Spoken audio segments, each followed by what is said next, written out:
Sur une locomotive, on retrouve ce qu'on appelle les essieux porteurs. Appelés généralement bicelles du nom de son inventeur, ces essieux peuvent aussi bien être placés à l'avant ou à l'arrière de la locomotive, comporter un essieu bicelle ou deux essieux bicelles qu'on va appeler un bogie. L'utilité de ces bicelles, c'est de répartir la masse de la locomotive sur le rail. Ces essieux bicelles sont articulés de façon à faciliter leur placement dans les courbes. Le bicelle possède son propre châssis. Ce châssis est relié au châssis de la locomotive, soit quand c'est un bogie par l'intermédiaire d'un pivot central, ou alors il va être relié à l'avant grâce à une chape permettant son articulation. Des ressorts latéraux permettent de ramener l'essieu dans sa position.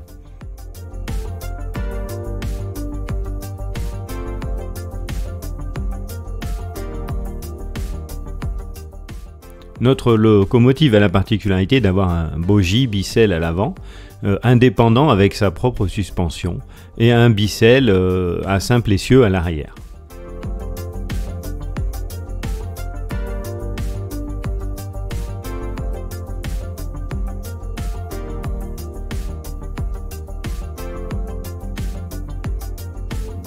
Comme on le voit ici, le bogie bicelle possède son propre châssis. Sur ce châssis, on retrouve une pièce boulonnée qu'on appelle le chasse-pierre, aussi le chasse-corps. Ces pièces en tôle forte servent à éloigner tous les corps étrangers se trouvant sur le rail. Leur distance minimale par rapport à la surface du rail peut être de 65 mm.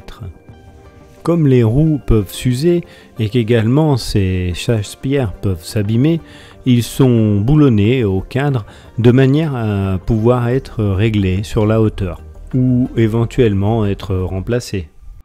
Comme on peut le voir ici, le bogie Bissell avant comporte ses propres boîtes d'essieux qui sont suspendues par une suspension indépendante qui viennent se fixer sur le châssis du bogie par l'intermédiaire de barres de suspension. Sur ce bogie, on retrouve également les semelles de frein avec des cylindres de frein, donc un cylindre de frein qui répartit le freinage sur les deux essieux de chaque côté. Ce freinage est indépendant du bogie, mais il rentre en action en même temps sur toutes les roues de la locomotive. Également le tuyau qui vient amener l'air de freinage et qui passe par le centre du pivot. Le châssis du bogie Bissell avant, en cours de traçage, va venir compléter le train de roulement. Cette curieuse pièce d'acier moulé aux formes spéciales a pour fonction de relier l'essieu directeur de la locomotive au premier des essieux couplets. Une fraiseuse verticale de taille appropriée exécute le logement du pivot mobile qui recevra le poids pris en charge par le châssis. Le bogie Bissell peut ainsi effectuer librement les oscillations verticales de suspension et les déplacements horizontaux imposés par les courbes de la voie. Les deux ressorts disposés de part et d'autre lui appliqueront un effort progressif de rappel en ligne droite pouvant aller jusqu'à 3200 kg. Le Bissell arrière est un peu différent. C'est un essieu porteur qui est construit comme un essieu directeur dont le timon s'articule autour d'un pivot fixé au cadre. La charge est donc transmise par des pivots sphériques ou hémisphériques qui évitent des coincements lorsque la locomotive est inclinée. Sur le Bissell arrière, les boîtes d'essieux sont montées rigidement sur le Bissell. Et c'est la suspension installée sur le châssis de la locomotive qui vient en appui sur le Bissell par l'intermédiaire d'articulations, de bielles d'articulation et de renvoi.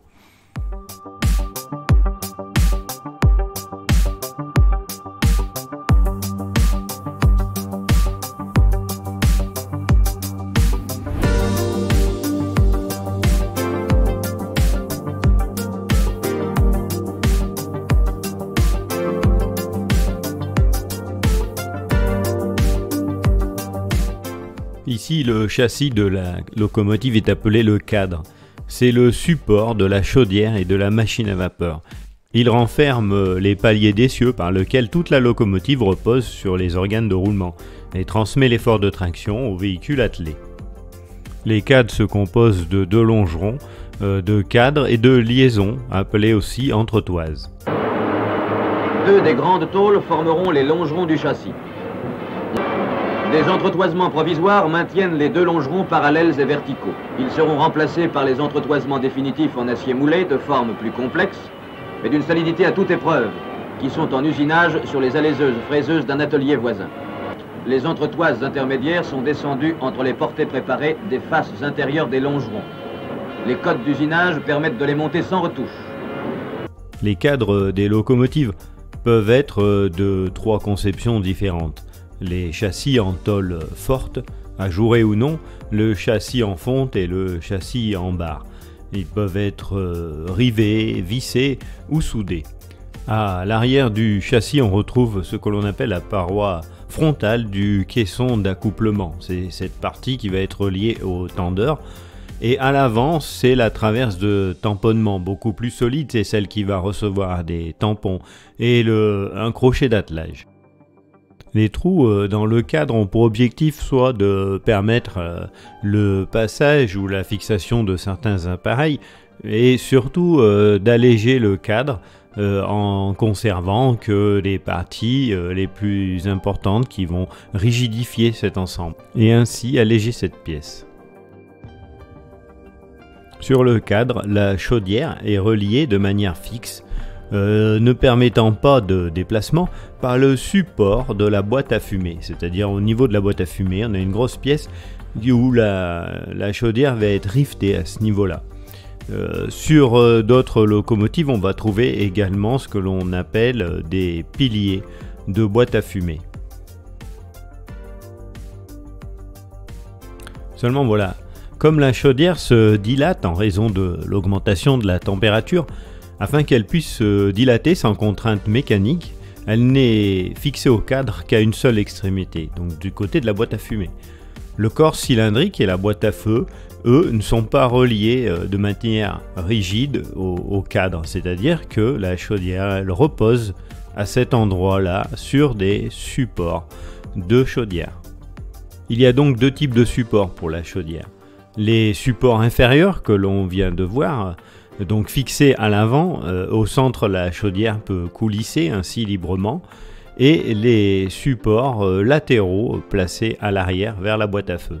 Alors différents modèles existent, mais pour représenter ça schématiquement, à l'arrière de la chaudière, donc côté boîte à feu, la chaudière est maintenue par des glissières, ce qui fait que la chaudière elle ne peut pas se lever, mais elle peut coulisser et ainsi suivre les dilatations dues à la chaleur du foyer.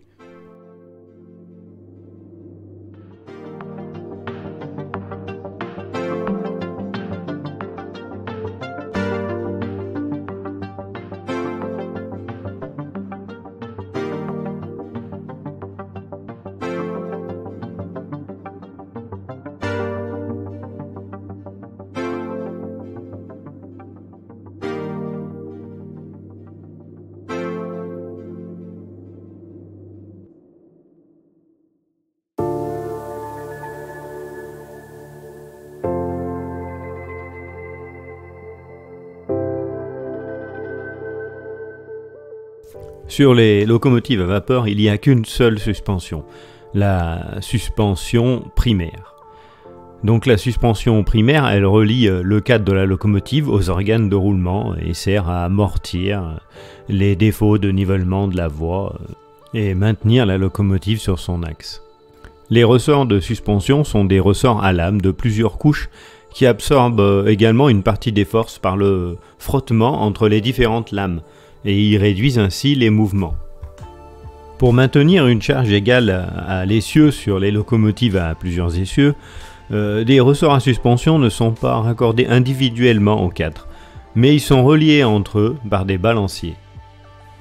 Les ressorts couplés ainsi en groupe forment un point d'appui. Comme on le sait, les forces d'appui s'égalisent mieux avec un appui en 3 points, par exemple comme une table. 3 points d'appui sont ainsi également nécessaires pour une locomotive. Ici, on appelle ça des groupes d'appui. On parle alors de suspension en 3 ou 4 points. Et ici, on peut remarquer la liaison de la suspension de la locomotive avec celle du bicelle arrière.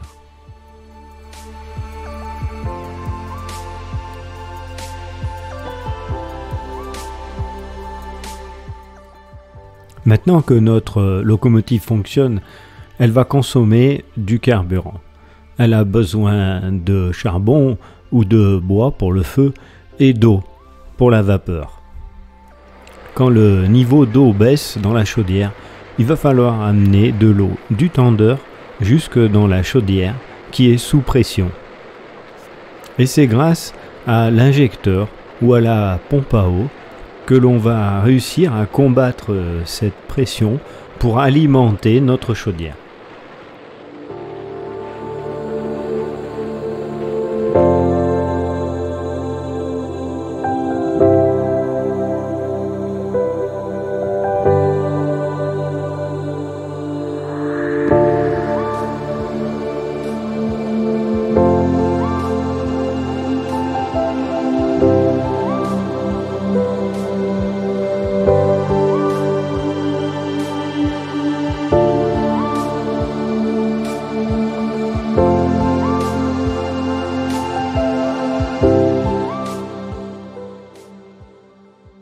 Pour faire fonctionner les appareils comme la pompe à air, le réchauffeur ou l'injecteur que nous allons voir.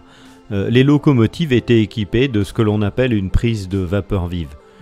Cette prise de vapeur vive pouvait être située soit dans le dôme de vapeur sur certaines machines, ou alors à ce moment-là sur la boîte à feu directement dans la cabine. Cette prise de vapeur pouvait aussi être appelée nourrice.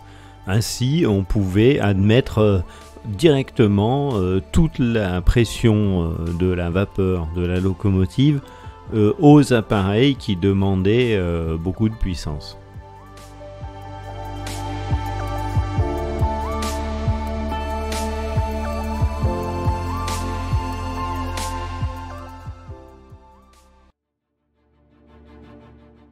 Pour compenser cette vapeur utilisée, la chaudière doit être réalimentée en eau. L'eau coule du tendeur ou des réservoirs de la locomotive sous l'effet de la gravité dans la conduite qu'on appelle dans la conduite d'alimentation d'eau jusqu'à l'installation d'alimentation. Donc sur notre locomotive, j'ai choisi de mettre une pompe d'alimentation et un injecteur.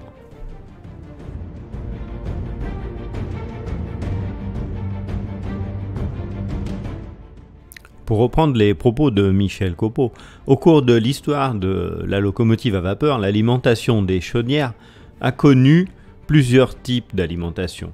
Les pompes à eau froide, les injecteurs aspirants, il y en avait toujours 2 par machine, puisque une chaudière dans laquelle on ne pourrait plus amener de l'eau, ça devient dangereux, puisqu'il y a un risque d'explosion, donc il ne faut pas que le niveau descende en dessous du niveau inférieur, donc on les met toujours par 2 pour pallier à la défaillance de l'un. Donc ensuite il y a eu des machines avec des injecteurs en charge, non aspirants, 2 par machine, et parfois les machines pouvaient avoir un de chaque type, c'est-à-dire qu'on peut avoir une pompe et un injecteur. Il y a eu des injecteurs à vapeur d'échappement, c'est-à-dire que si la locomotive est arrêtée, qu'elle ne roule plus, on ne peut plus injecter de l'eau. Donc dans ce cas-là, la machine est également équipée d'un autre injecteur pour alimenter la machine à l'arrêt. Et les pompes à eau chaude, toujours combinées avec un injecteur, un des 2 types. Dans notre exemple, nous avons donc une locomotive avec un injecteur aspirant, CLR, et une pompe à CFI. Donc pour l'instant, on va s'occuper du fonctionnement de l'injecteur. Il y a donc 2 grands types d'injecteurs. Les injecteurs aspirants et ceux qui ne sont pas aspirants. Donc ceux qui ne sont pas aspirants, l'eau doit s'écouler par gravité du tendeur jusqu'à l'injecteur.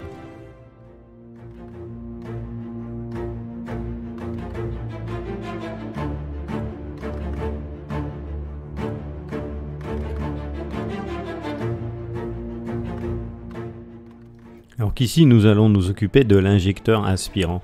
La différence entre l'injecteur aspirant et celui qui n'est pas aspirant, ce n'est pas une grande différence. En fait, c'est juste que ce type de construction possède un dispositif d'amorçage permettant à l'aide d'un poiteau un réglage plus fin de la quantité de vapeur.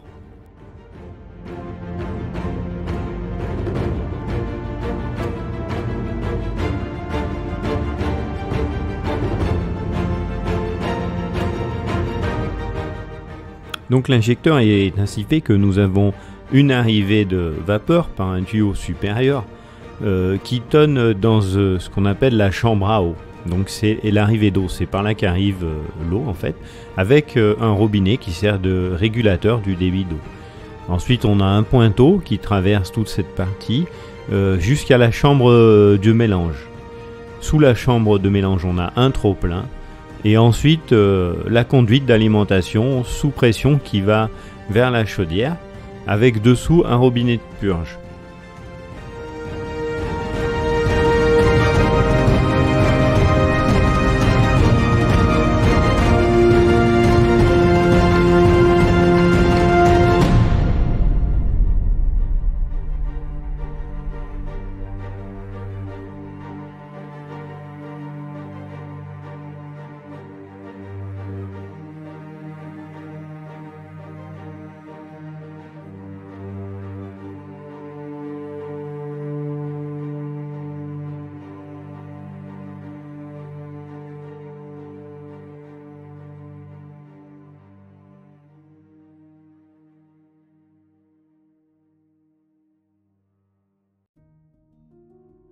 Ainsi, sur notre locomotive, nous allons retrouver ce qu'on appelle des chapelles d'introduction.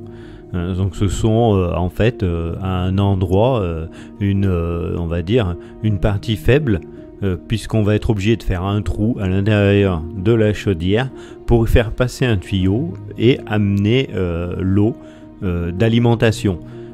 Donc ces chapelles d'introduction sont équipées d'un clapet en tire-tour. Certaines chapelles d'introduction étaient également équipées comme on l'a dit, d'un robinet d'arrêt, d'une soupape de retenue, également d'une prise pour extinction d'incendie. Donc au début, on ne laisse rentrer qu'un léger flux de vapeur dans la chambre à eau, ce qui entraîne l'air de la chambre à eau. Le mélange de vapeur et d'air s'échappe ensuite par les trous de la tuyère dans la chambre de mélange et de là par le trop-plein vers l'extérieur. Ceci provoque un léger brassement dans la chambre à eau qui se transmet à la conduite d'alimentation d'eau. L'eau, se trouvant alors dans le tendeur, est ainsi poussée par la pression atmosphérique dans l'injecteur. L'eau se mélange à la vapeur et s'échappe tout d'abord également à l'air libre par le trop-plein, car le fin jet de vapeur ne peut pas vaincre la pression de la chaudière. La rencontre de la vapeur et de l'eau provoque la condensation de la vapeur, entraînant une baisse de la pression au travers de la tuyère jusque dans la chambre de mélange. De cette manière, le clapet de la chambre de mélange se ferme. À ce moment, le pointeau de réglage ouvert tout d'abord d'un quart à un demi-tour peut être ouvert à fond. Et donc, c'est-à-dire que dès que l'eau elle commence à arriver, on va ouvrir le robinet à fond et ça va libérer une grosse section de passage et un jet de vapeur puissant qui va entraîner l'eau. À ce moment-là, le flux devient assez fort pour dépasser la pression de la chaudière. Ça va ouvrir le clapet en tire-tour, donc qui se trouve au bout de l'injecteur. Et ensuite, par l'intermédiaire des chapelles d'introduction, l'eau va pénétrer à l'intérieur de la chaudière. Si la pression dans la chaudière est trop faible, on va à ce moment-là réduire l'arrivée d'eau au moyen du robinet de réglage de débit d'eau, de façon à établir un mélange qui puisse fonctionner correctement. Ce qu'il faut comprendre, c'est que le principe de fonctionnement de l'injecteur se base principalement sur la condensation de la vapeur.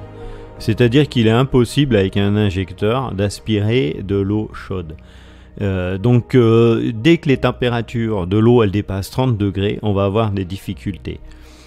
C'est ce qui a créé de gros problèmes l'été par exemple, avec l'eau qui était chaude dans les tendeurs.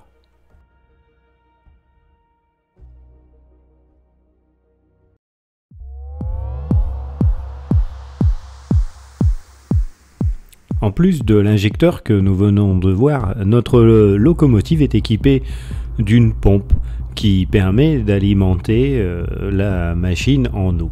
Souvent, les pompes étaient accouplées à un système de réchauffage. En effet, si on introduit de l'eau froide dans la locomotive, on perd tous les bénéfices de la chauffe, un peu comme si dans votre casserole de pâtes vous vous rendez compte qu'il manque de l'eau et vous rajoutez de l'eau froide, et tout est à refaire, la température de l'eau va descendre.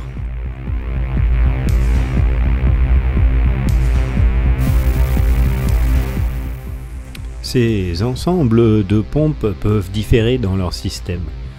Dans notre cas, les pompes sont entraînées par un cylindre à vapeur, sur l'arbre duquel elles sont calées, formant un groupe indissociable à un axe commun horizontal. Dans notre cas, la pompe, appelée également réchauffeur, est une pompe ACFI, ACFI pour auxiliaire des chemins de fer et de l'industrie. L'avantage de la pompe, c'est qu'elle permet de réchauffer l'eau et ainsi de faire des économies allant presque jusqu'à 10% de l'énergie produite. Tous ces systèmes employés fonctionnent sous le même principe qui est de mélanger l'eau admise du tendeur à la vapeur d'échappement des cylindres moteurs et de tout l'appareillage utilisant la vapeur pour fonctionner. La pompe réchauffeur ACFI est ainsi faite. Donc au centre, on a un moteur à vapeur. Donc le moteur à vapeur, c'est un moteur actionné par la vapeur vive qui vient de la cabine de conduite. Ensuite, à gauche, on a la pompe à eau froide et à droite, la pompe à eau chaude. Le piston moteur comporte un système assez compliqué de distribution de vapeur alternativement sur les deux faces. Ensuite, pour les deux autres pompes, il y a des clapets sur les circuits d'eau.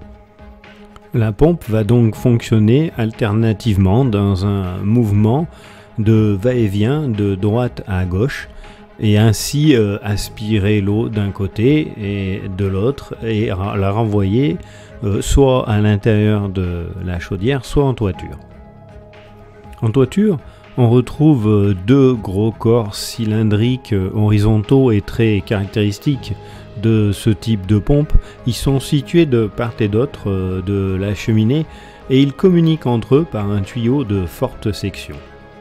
L'un de ces corps, appelé la chambre de mélange, située en général au côté opposé au groupe des pompes, il constitue le réchauffeur proprement dit, c'est-à-dire que c'est ici que va se mélanger la vapeur d'échappement et l'eau arrivant du tendeur. De l'autre côté, on trouve la chambre appelée la chambre de dégazage et de mise en charge.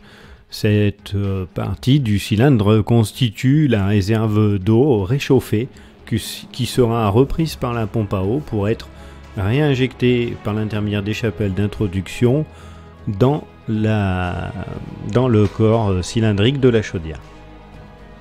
En réalité, c'est un petit peu plus complexe que ça, puisqu'il y a une condensation qui se forme avec la vapeur au contact de cette eau, et également de l'huile qu'il va falloir enlever de cette eau, et donc il va y avoir un système de pompage qui va permettre de nettoyer cette eau ainsi réchauffée.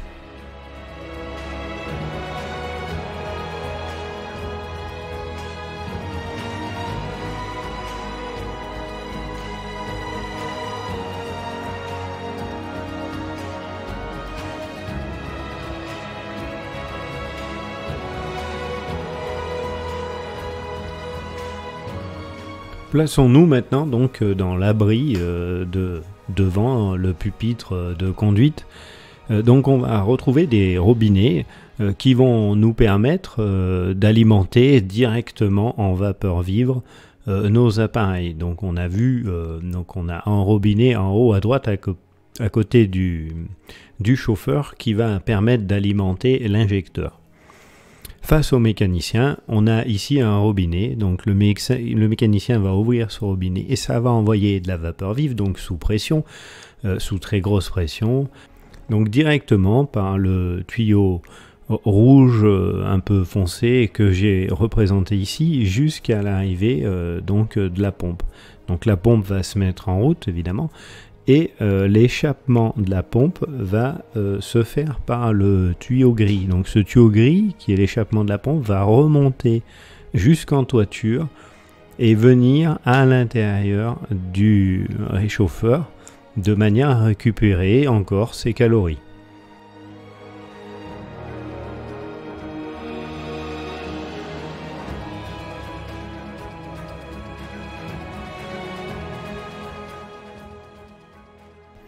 Ensuite, l'eau en provenance du tendeur par le tuyau bleu va arriver jusqu'à la pompe qui va aspirer cette eau du tendeur pour la refouler jusqu'en toiture dans la chambre des mélanges de notre ACFI.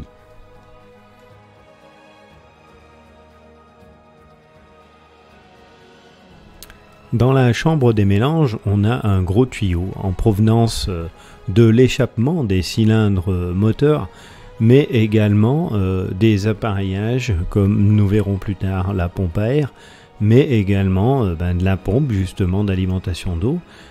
Donc cette vapeur chaude qui atteint 100 degrés va permettre de préchauffer l'eau venant du tendeur. Ensuite, cette eau préchauffée va rentrer dans la chambre de mise en charge. Ça va nous créer donc une réserve d'eau chaude prête à être injectée à l'intérieur de la chaudière. L'eau ainsi réchauffée va donc redescendre par le tuyau rouge que l'on voit ici jusqu'à la pompe d'eau chaude. Donc ces deux pompes fonctionnent en même temps, c'est-à-dire que pendant qu'on aspire l'eau froide d'un côté pour la remonter en haut, on aspire l'eau chaude pour ensuite, en suivant le tuyau rouge jusqu'à la chapelle d'introduction, insérer l'eau à l'intérieur de la chaudière.